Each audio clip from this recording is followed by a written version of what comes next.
tocó dar una enseñanza y esta es la segunda parte de la semana pasada. ¿Quiénes estuvieron la semana pasada? ¿Sobre qué hablamos la semana pasada? Intercesión. Hoy, antes de comenzar, voy a dar un paréntesis. No voy a comenzar directamente con la segunda parte, sino con un paréntesis.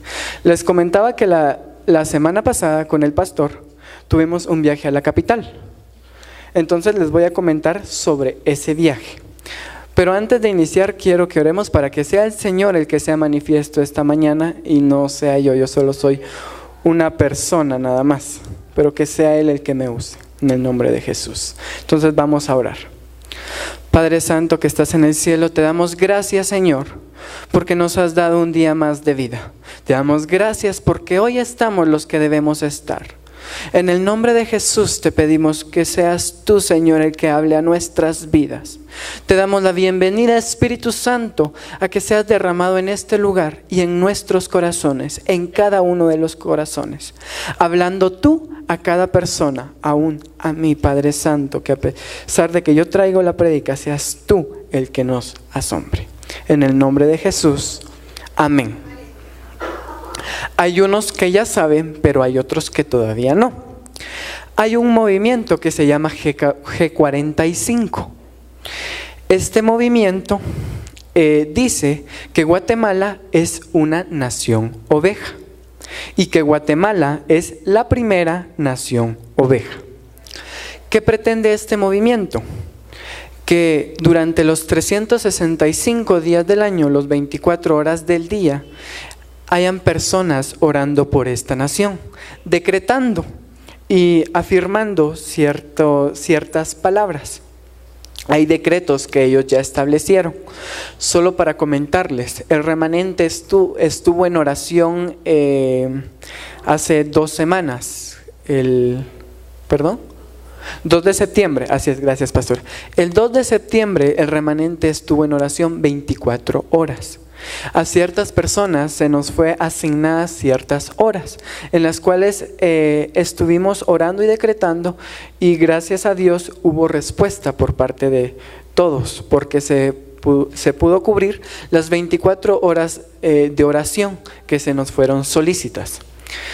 Hay un calendario de igual manera en que el remanente va a participar otra vez en ciertos días del año donde ya está estipulado y como les decía, son 24 horas que se necesitan estar cubiertas. Si usted desea participar, con gusto lo puede hacer y nosotros estaremos muy alegres porque a veces cubrir para ciertas personas 2 horarios por trabajos o algo así es un poquito difícil, pero si pudiéramos cubrir más tiempo con más personas sería excelente o redoblar esfuerzos.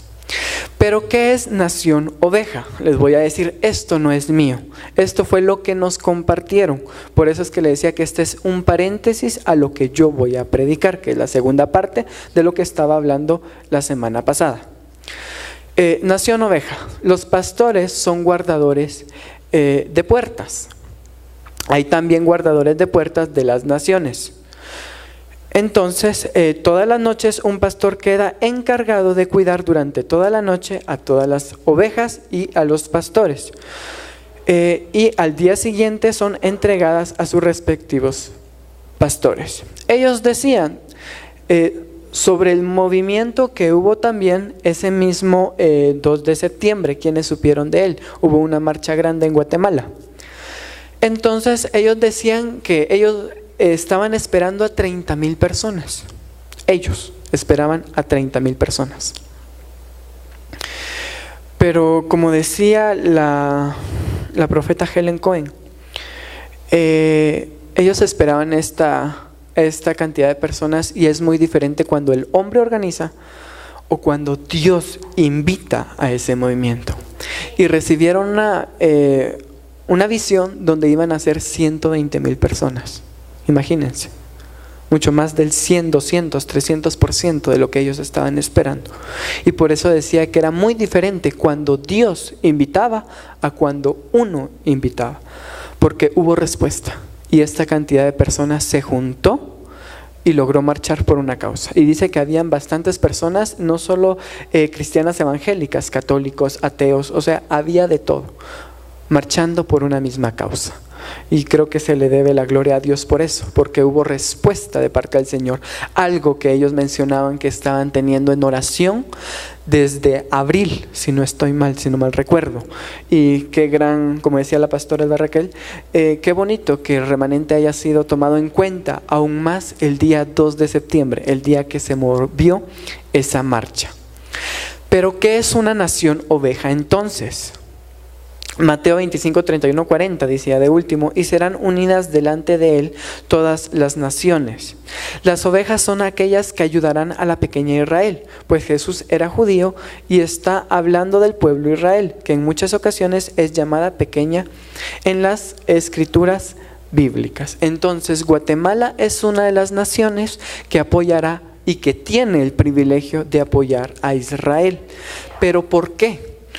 Un profeta de nombre Don Harris empieza a estudiar a Guatemala y ve que dentro de la historia, en 1948, un hombre llamado Jorge García Granados tuvo la decisión de tener el voto, decisivo para que Israel fuera nombrada como nación. Posteriormente, también en 1948,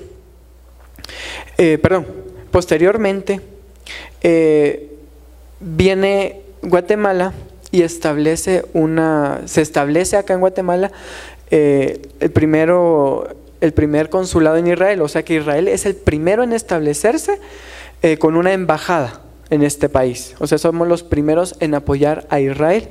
E igual también somos los primeros en establecer allá en Israel una embajada.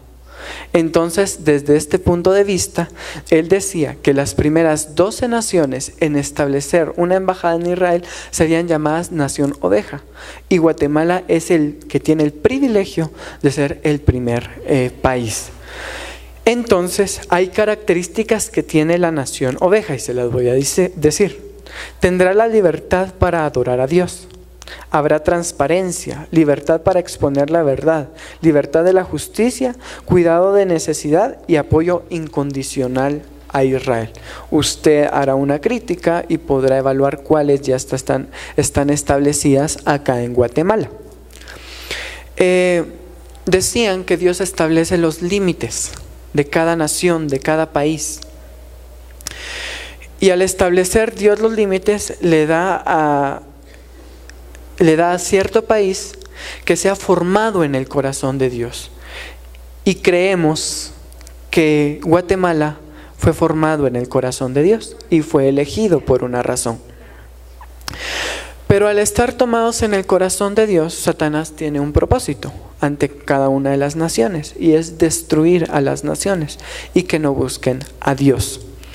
Es por eso que es necesario que Guatemala empiece a levantarse y que el poder de la nación no sea dado al hombre, sino sea dado a la iglesia, decían ellos. Y una iglesia en griego es eclesia, que es la reunión de sus autoridades para establecer lo que se va a hacer.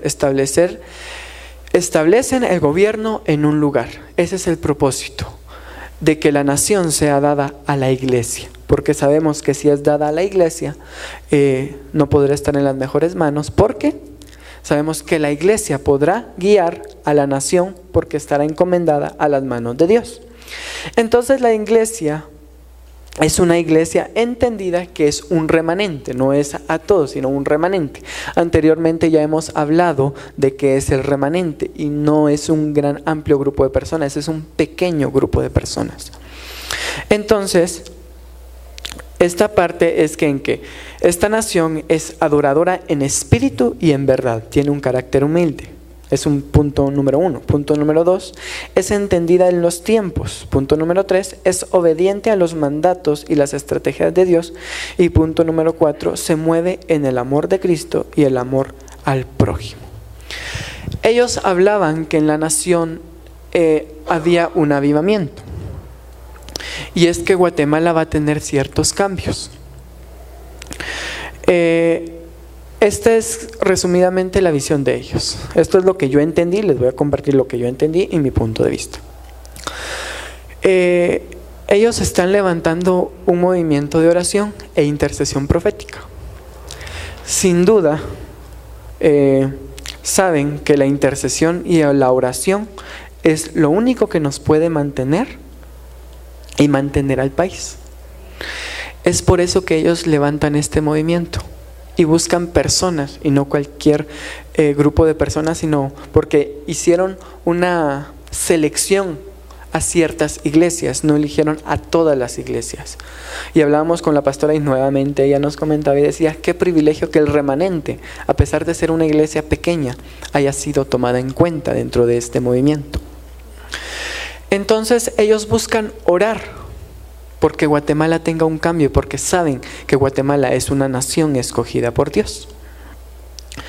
Entonces aquí es donde voy a iniciar. Voy a iniciar con la prédica. Ellos esperan algo. Y yo le quiero preguntar a usted, ¿quiénes esperan un avivamiento? ¿Quiénes esperan un avivamiento? Tal vez si recalco la palabra, esperan un avivamiento. O quienes buscan ese avivamiento. Ahí cambia totalmente. ¿Quiénes esperan un avivamiento? ¿O quienes buscan un avivamiento? Esto no lo tenía tomado en cuenta hasta hoy en la mañana, dentro de la prédica. Y por algo el Señor lo va a decir. Quiero leerles este concepto. En el cristianismo, un avivamiento es un término que se refiere a un despertar religioso en un lugar determinado. Para los cristianos y evangélicos, los avivamientos son procesos de conversión espiritual motivados por Dios y en ocasiones suelen ser vistos como procesos. Avivar significa vivificar, animar, encender. Para que esta situación sea necesaria, ha tenido que haber un apagón, un descenso o una mortificación, es decir, un acercamiento al estado inerte, sin vida. Una vez aclarado el concepto en sí, cuando nos referimos a un avivamiento en los creyentes o en el pueblo de Dios, nos referimos al deseo de volver a estar encendidos por y para Dios. Que nuestro amor por Él esté al rojo vivo, sea constante, que podamos vivir en el cumplimiento del primer gran mandamiento. Amarás al Señor tu Dios con todas tus fuerzas y con todo tu corazón. Y el segundo, que es semejante a este, que amarás a tu prójimo, que no es el avivamiento. Pero antes de expresarlo en forma positiva, lo vamos a hacer en una forma negativa. El avivamiento no es una serie de manifestaciones externas, como pueden ser la salvación de personas, una intensificación de los dones del Espíritu o una notoria presencia de Dios en nuestros corazones y en el ambiente. Esos son los frutos de los cuales se hablarán más adelante. El avivamiento es algo que ocurre únicamente en los hijos de Dios porque ellos son los únicos que aman a Dios. O sea, aquí les digo, ¿usted busca un avivamiento para Guatemala? ¿Y usted está viviendo un avivamiento? ¿O todavía no? Porque si usted espera un avivamiento en Guatemala y todavía no está viviendo un avivamiento, entonces ¿por qué va a esperar un avivamiento? ¿Y por qué va a esperar que Dios se manifieste primeramente en su vida cuando usted no busca que Él sea manifiesto en su vida? Entonces aquí es cuando comenzamos. Y desde este punto de vista, yo creo que G45 es un buen movimiento porque está buscando que Guatemala sea transformado. Pero creo que como cristianos debemos buscar primeramente nosotros el avivamiento, porque no podemos esperar un avivamiento si no cambiamos nosotros. Entonces, con con el paréntesis y con la introducción, empiezo la segunda parte. Si usted se recuerda, hablamos de intercesión. E interceder era ponerse en la brecha. Pero quiero que vayamos a Efesios 6:12, porque vamos a hablar de otro tipo de oración que va acompañado de la intercesión. A Efesios 6:12.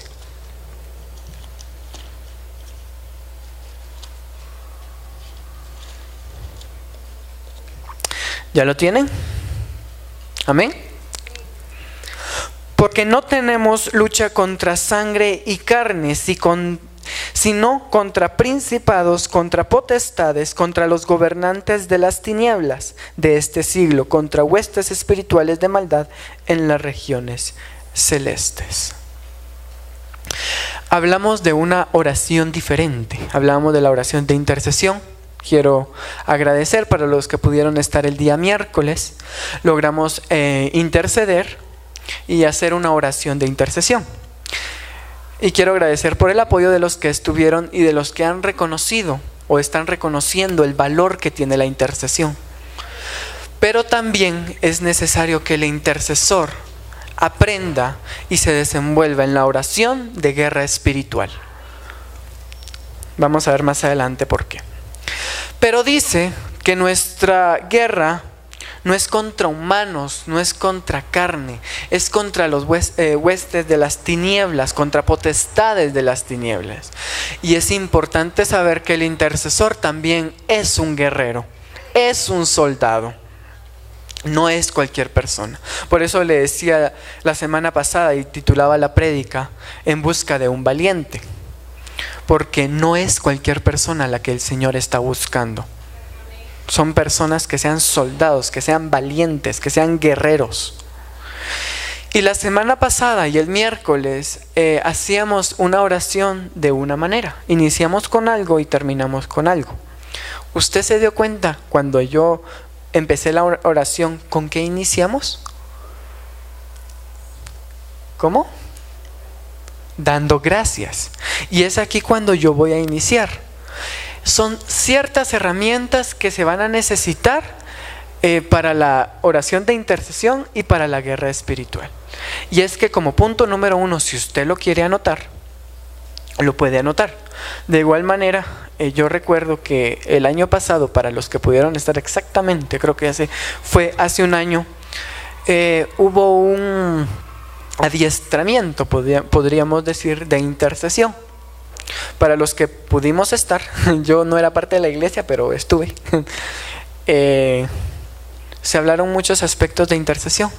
Y dentro de esos aspectos, no sé si se mencionó esto, pero mi abuelita, tengo entendido, dio un libro a esta iglesia. Para los que lo tienen, lo podrán escudriñar ahí y lo podrán encontrar. Yo al leer este libro de mi abuelita lo comparé con otro libro. No lo comparé, pero leí otro libro de Guillermo Maldonado que se llama La Oración.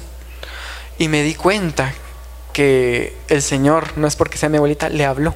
Porque los mismos pasos que ella daba en ese libro, el libro de la oración también lo mencionaba. Entonces yo hice el estudio y pude sacar 6 herramientas o 6 puntos importantes que son necesarios en la oración de intercesión, de guerra espiritual o en la liberación. Entonces iniciábamos la semana pasada con gracias. La gratitud trae consigo la gracia, es el punto número 1. Vamos a Salmos capítulo 100, versículo 4.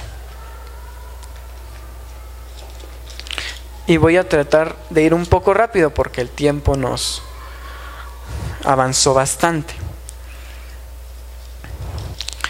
Dice: entrad por sus puertas con acción de, por sus atrios con alabanza.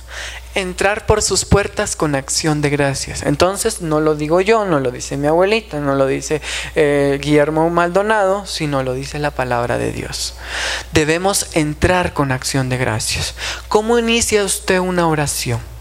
Hablemos de cualquier oración. Cuando se levanta, ¿cómo inicia usted una oración? Y dice, inicia pidiendo: Señor, dame esto, Señor, dame el otro, Señor, protégeme, Señor, no sé qué. O inicia: Señor, gracias.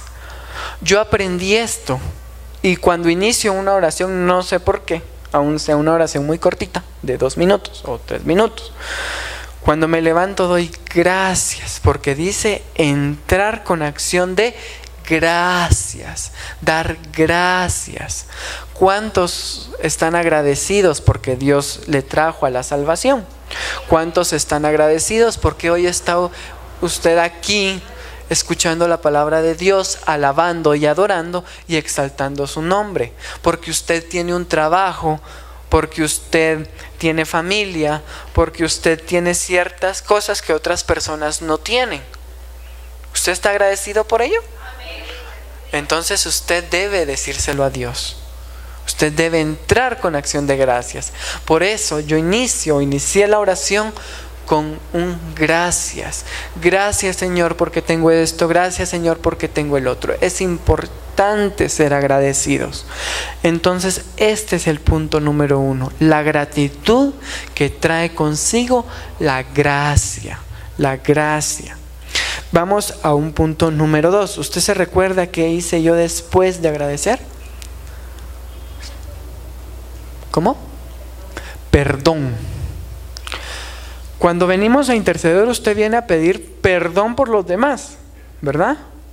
Pero primero usted debe estar a cuentas con el Señor. El perdón trae la libertad. Vamos a Mateo 6:14.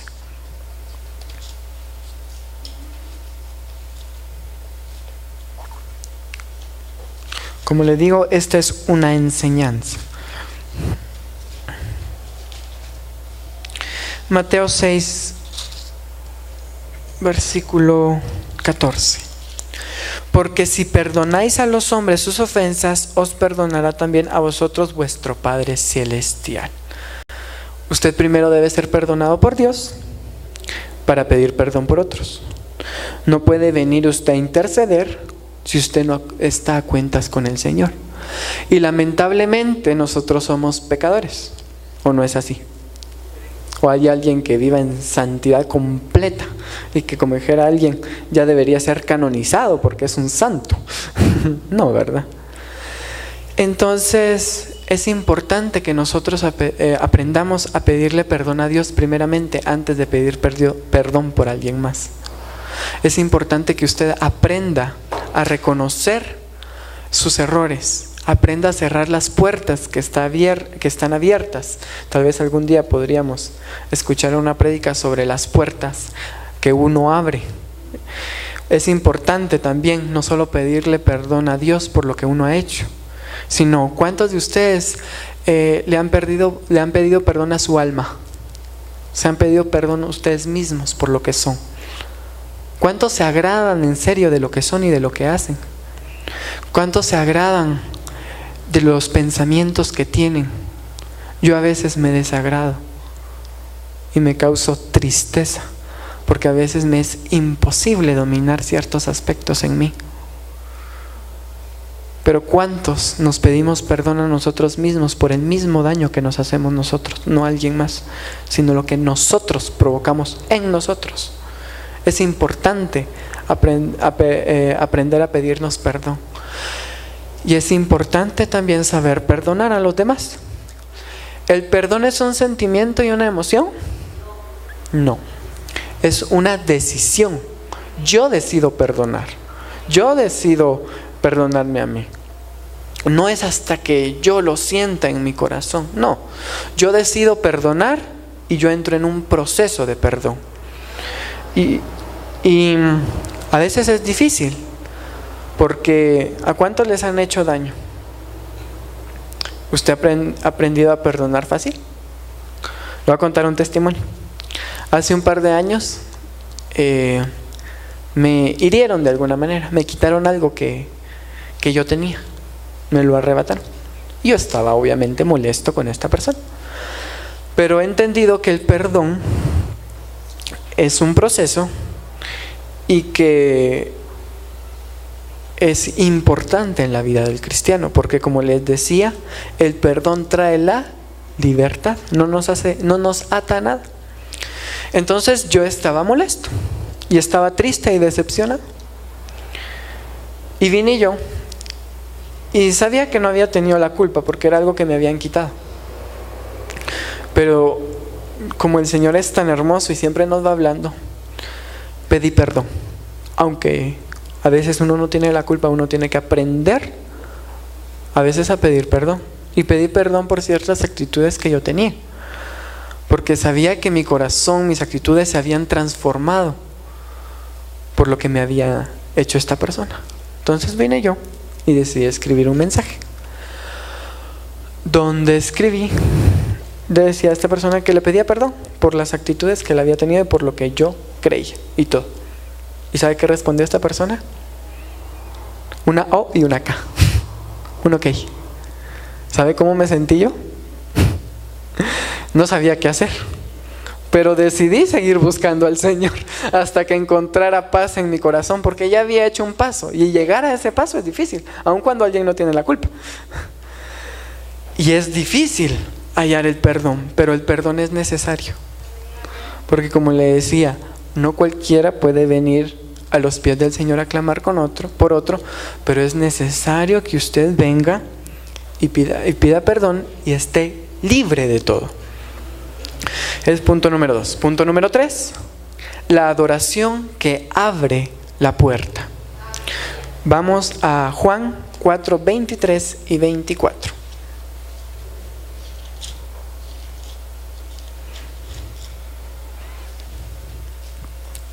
Lo voy a leer para avanzar. Mas la hora viene, y ahora es cuando los verdaderos adoradores adorarán al Padre en espíritu y en verdad, porque también el Padre tales adoradores busca que le adoren. Dios es espíritu, y los que le adoran en espíritu y en verdad es necesario que le adoren. ¿Cómo una persona muestra su amor? ¿Por medio de un abrazo? ¿Sí? ¿Por medio de un regalo? ¿O por medio de un beso, por ejemplo? La adoración viene del griego proskuneo, que significa dar besos. Cuando usted adora, usted le demuestra al Señor que lo ama. Pero el Señor busca adoradores que le adoren en espíritu y en verdad. ¿Correcto?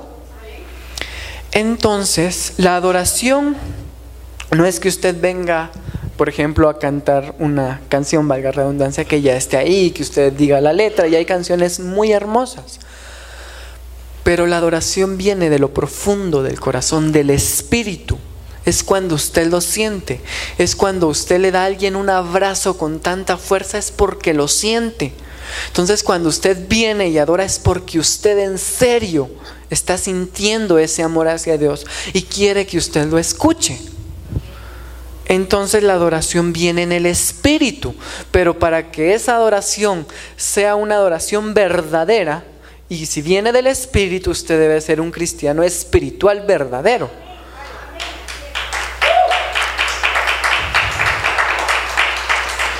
Entonces aquí vienen otros puntos que no los vamos a tocar, pero ya viene sobre una vida en santidad. Es algo que ya viene a tocar un punto muy crítico, porque hablar de santidad es difícil, pero llegar a la santidad, llegar a ese punto espiritual, es algo en lo que tenemos que entrar en un sometimiento con el Señor día a día, y es por eso que no cualquiera puede ser intercesor, porque las cualidades del intercesor son un poquito duras y estrictas, pues si lo queremos ver así. Es como un soldado. A un soldado lo levantan a las 6 de la mañana y lo ponen a hacer ciertas cosas físicas en las que si a mí me las pusieran, ya estuviera, que ya no, ¿verdad? Entonces la adoración viene del espíritu, y el Señor busca adoradores que le adoren en espíritu y en verdad, que sean personas verdaderas, íntegras, intachables, irreprensibles delante del Señor. Punto número 4, la alabanza que enciende la luz. La alabanza es expresar a Dios nuestra gratitud por sus grandezas y obras y maravillas, exaltar a Dios con júbilo, aclamación de alegría, grito de batalla, y proclamar su amor y misericordia. La alabanza tiene algo grande, y la vamos a ver al final, porque anoté un versículo donde lo vamos a ver. Qué poder tiene la alabanza en la vida del cristiano y por qué es tan importante al momento de interceder y de hacer guerra espiritual. Pero necesitamos que nos levantemos adoradores y personas que aprendamos a alabar el nombre del Señor, Porque la alabanza, como decía acá, va a demostrar nuestra gratitud hacia Dios, no solo con palabras, sino vamos a alabar, vamos a gritar, vamos a gozar, porque el Señor está en nosotros. Aún en medio de las dificultades debemos permanecer gozosos, en paz y alegres. Y lo vamos a demostrar por medio de nuestra alabanza. Punto número 5, y es con el versículo que inicié: la armadura del cristiano que nos prepara para la guerra. No voy a leer el versículo, pero sé que varios ya lo conocen. El Señor, a través de Pablo, nos dice que debemos cubrirnos con cierta armadura que nos va a servir en el momento de la guerra. E iniciamos con: ceñidos vuestros lomos con la verdad, con el cinto de la verdad. La armadura en cuestión dice que este cinto tendría 15 y 20 centímetros de ancho. O sea, para ponerlo en el contexto, eran personas que iban a la guerra y necesitaban cierta armadura. Entonces, esta armadura es la que yo les voy a decir acá. Entonces, la armadura en cuestión tenía entre 15 y 20 centímetros de ancho y se colocaba alrededor de la cintura. Era una de las partes más importantes porque todo lo demás se ataba a él. Si no estaba bien puesto, la armadura no estaba segura. Voy a ir rápido acá. Usted sabe que la verdad es Cristo. Y la verdad, ¿usted vive esa verdad? ¿La verdad de quién es Cristo? ¿Usted la vive? ¿Y sabe quién es usted también? Entonces debemos conocer la verdad sobre quién es Cristo y sobre quiénes somos nosotros, porque es el comienzo de un cambio, de una conversión, porque solo la verdad nos libera de toda influencia ajena a Dios. Voy a ir más rápido porque ya es tarde. Vestidos con la coraza de justicia. La coraza se hacía de bronce y se cubría con cuero muy resistente. Protegía una parte vital, el corazón. ¿Qué hay en su corazón? Emociones y sentimientos que deben ser protegidos. Porque lamentablemente somos personas y lamentablemente tenemos emociones y sentimientos. Nos enojamos, nos entristecemos, nos dolemos. Y es esa parte la que cubría la armadura, nuestro corazón. Porque el Señor sabe que somos susceptibles y sabe que debemos guardar nuestro corazón. Entonces debemos colocarnos la coraza de justicia. Pero colocarnos la coraza de justicia también es aceptar, obedecer voluntariamente la soberana voluntad de Dios, lo que solo se logra con una entrega completa de Cristo. Entonces, si nosotros nos entregamos a Cristo, mantendremos alineados nuestras emociones y nuestros sentimientos, calzados con los pies con el apresto del Evangelio de la paz. Los pies debían estar bien calzados porque perder la firmeza podía implicar la muerte, dice acá. Por eso la sandalia tenía clavos especiales de seguridad para mantener los pies bien firmes.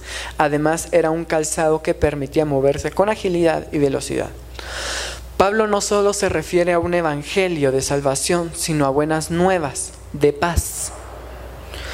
Paz con Dios, consigo mismo y con los semejantes. Paz que se produce en lo interior. Pero ¿quién da la paz? Solo Dios nos da la paz. Pero es entonces cuando nosotros tenemos que hallar esa paz. Es por eso que da estas sandalias y nos dice que aún en medio de las dificultades nosotros debemos aprender a hallar la paz. Pero hablar de la paz no es tan sencillo, porque hallar la paz es difícil para usted. Yo no sé si para alguien puede ser fácil en medio de un problema decir yo ya encontré la paz y ya estoy firme. No, es un proceso. Hallar la paz lo vamos a hacer por medio de comunión con Dios. Y ahí es cuando vamos a encontrar diferencia entre una persona, o sea, yo puedo hallar diferencia con otra, porque cómo vamos a reaccionar ante ciertas circunstancias, la paz que una persona va a tener. Pero esa la vamos a obtener por medio de la comunión con Dios. Es cuando una persona viene y dice, qué tranquilo se mira en medio de la dificultad. Pero llegar ahí, a esa persona no le fue fácil, le fue difícil, le fue por medio de quizás sufrimiento y entrega a Dios. Por eso, calzados con el apresto del Evangelio de la paz. Buenas noticias. El escudo de la fe. El escudo dice que medía más o menos 1 metro de ancho y 1,5 metros de largo. Cubría de los dardos del enemigo y apagaban todo dardo que el enemigo traía. Servía para cubrirse. Si usted ve a los guerreros, dice que los guerreros obviamente el escudo lo usan adelante, porque un guerrero nunca va a dar la espalda, nunca, sino va a ir siempre al frente. Entonces su escudo lo va a tener acá. Pero el escudo es la fe, el escudo de la fe.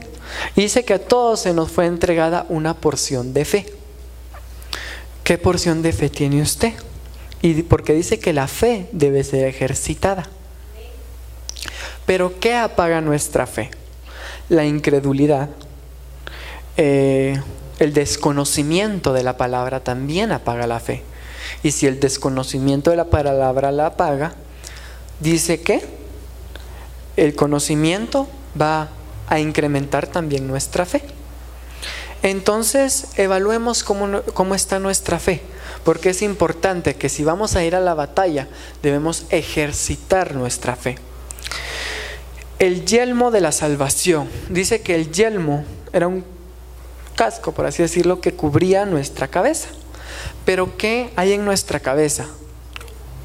Pensamientos, oídos, ojos, boca. ¿Dónde se libra la mayor batalla? En la mente. Y es que es interesante, porque hablar de la mente es que saber quiénes somos nosotros y en lo que pensamos, y batallar contra esto es difícil, porque a quienes no le inundan a veces pensamientos quizás de tristeza, pensamientos de odio, pensamientos de mediocridad, y batallar con esto es difícil. A veces el enemigo trae pensamientos también a nosotros y que nos vienen a destruir. ¿Y cómo es que un pensamiento lo podemos llegar a alimentar en nuestra mente y se va haciendo una realidad en nuestra vida y nos puede llevar al fracaso? Es por eso que es importante colocarnos el yelmo de la salvación y cuidar lo que entra por nuestro oído, por nuestras puertas, nuestros oídos, por nuestros ojos, y lo que sale también de nuestra boca. Ahorita vamos a ver por qué lo que sale de nuestra boca. Ahora, y por último, dentro de la armadura del cristiano, la espada del Espíritu. La espada era la única arma ofensiva que poseía el soldado. Penetraba hasta lo más profundo, cortaba. O sea, era la única que él tenía para poder defenderse. ¿Y cuál es la espada? La palabra de Dios. Pero si usted no escudriña la palabra, si usted no lee la palabra, ¿usted puede usar la espada? No puede usar la espada. Los que usan la espada tenían que aprender a hacer ciertos movimientos y tenían que tener no solo fuerza física, tenían que aprender a levantar esa espada y, como les decía, aprender a usarla. Pero si usted no lee la Biblia, si usted no escudriña la Biblia, usted no va a saber cómo atacar al enemigo. Cuando un pensamiento de tristeza venga a su mente, ¿cómo lo va a echar fuera de ahí? ¿Por qué, por ejemplo, por qué es importante citar el Salmo 91 o el Salmo 23? Es importante que podemos utilizarlo cuando ciertos pensamientos vienen a nosotros. que no me aman, que estoy pasando por un momento difícil, pero es ahí cuando yo vengo y digo, pero si la palabra de Dios dice en el Salmo 91 y lo empiezo a citar, ahí usted está utilizando su espada, pero usted necesita aprender a usar esa espada. Entonces ahí terminamos con la armadura del cristiano.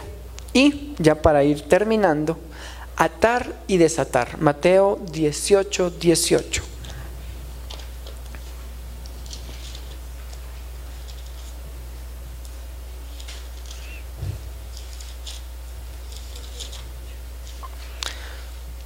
De cierto os digo que todo lo que atéis en la tierra será atado en el cielo, y todo lo que desatéis en la tierra será desatado en el cielo. Su boca tiene poder.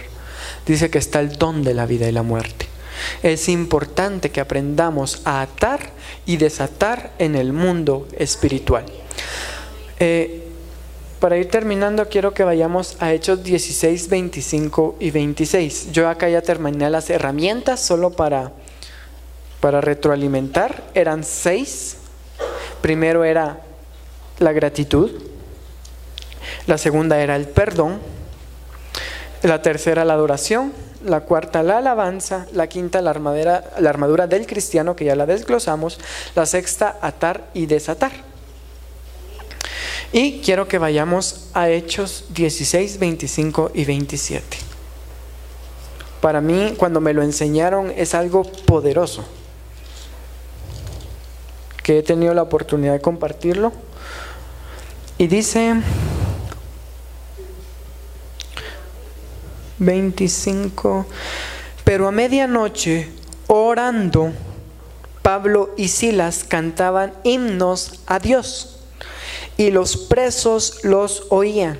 Entonces sobrevino de repente un gran terremoto, de tal manera que los cimientos de la cárcel se sacudían, y al instante se abrieron todas las puertas y las cadenas de todos se soltaron.